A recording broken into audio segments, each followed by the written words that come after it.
4 macam redaksi doa bangun tidur. Berdoa ketika bangun dari tidur adalah sebuah hal yang disyariatkan.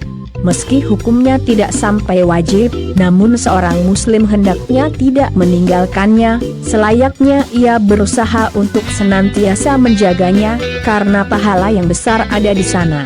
Di antara redaksi doa bangun tidur yang diriwayatkan dari Nabi yaitu, pertama, segala puji bagi Allah yang telah menghidupkan kami kembali setelah mematikan kami dan hanya kepadanya lah tempat kami kembali. Hal ini berdasarkan hadits dari Huzaifah bin Al-Yaman radhiyallahu anhu. Ia menuturkan, apabila Nabi hendak tidur, beliau mengucapkan, Bismika amutu wa ahya, dengan namamu aku mati dan aku hidup. Dan apabila bangun tidur, beliau mengucapkan, Alhamdulillahillazi ahya'ana ba'da ma amatana wa ilaihi nusyur.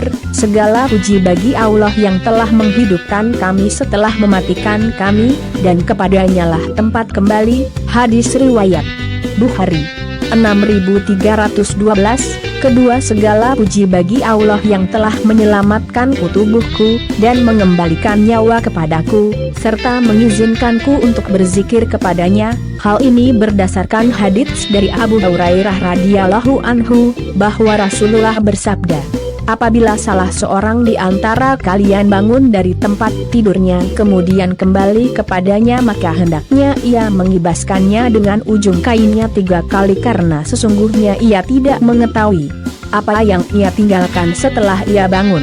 Dan apabila ia berbaring, maka hendaknya mengucapkan, Bismika Rabbini wadatu janbihi wa ambika arstauhu v6 sakta nafsi farham ha wa ing arsal taha fahfaz ha bim atahfaz hubi ibadakar sa'alihin. Dengan menyebut namamu wahai Tuhanku, aku letakkan sisi badanku, dan dengan menyebut namamu aku mengangkatnya. Apabila engkau menahan nyawamu maka kasihilah dia, dan apabila engkau melepaskannya maka jagalah dia sebagaimana engkau menjaga para hambamu yang salih.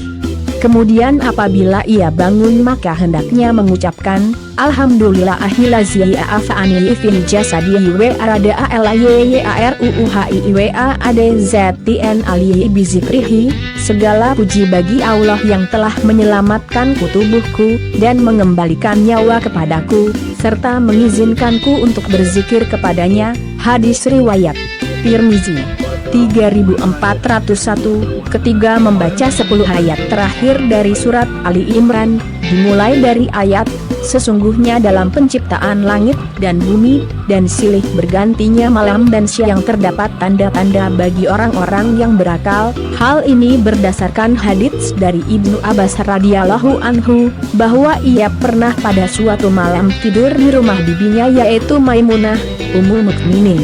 Ia menuturkan, aku tidur melintang kasur, sedangkan Rasulullah dan istrinya memanjang kasur. Beliau tidur hingga lebih kurang sampai pertengahan malam. Setelah itu, beliau bangun sambil menyapu kantuk dari mukanya. Kemudian beliau membaca 10 ayat penghabisan dari surat Ali Imran. Sesudah itu, beliau pergi ke tempat air, lalu beliau berwudu dengan menyempurnakan wudunya, dan sesudah itu beliau salat. Hadis riwayat Muslim 763. Keempat, tidak ada ilah yang berhak disembah kecuali Allah satu-satunya, tidak ada sekutu baginya. Dialah yang memiliki kerajaan dan baginya segala pujian, dan dia berkuasa atas segala sesuatu.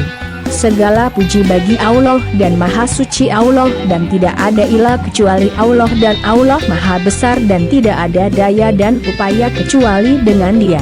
Ya Allah, ampunilah aku. Hal ini berdasarkan hadits dari Abu Hurairah radhiyallahu anhu, bahwa Rasulullah bersabda, siapa yang bangun di malam hari lalu membaca la ilaha illallah wahdahu la syarika lahu, lahul mulku wa lahul hamdu wa huwa ala kulli syai'in qadir. Alhamdulillahi wa subhanallah wa la ilaha illallah wallahu akbar wa la haula wa la quwata illa billah. Tidak ada ilah yang berhak disembah kecuali Allah satu-satunya, tidak ada sekutu baginya. Dialah yang memiliki kerajaan dan baginya segala pujian, dan Dia berkuasa atas segala sesuatu. Segala puji bagi Allah dan Maha Suci Allah, dan tidak ada ilah kecuali Allah, dan Allah Maha Besar dan tidak ada daya dan upaya kecuali dengan Dia. Kemudian dilanjutkan dengan membaca Allahumma gfirli, ya Allah ampunilah aku, atau berdoa, maka akan dikabulkan baginya. Jika dia berwudu lalu salat maka salatnya diterima. Hadis riwayat Bukhari. 1154. Fadilah doa ini: 1. Diampuni dosanya. 2. Dikabulkan doanya. 3. Diterima salatnya. Semoga bermanfaat. Ditulis oleh Zahiral Minangkabawi.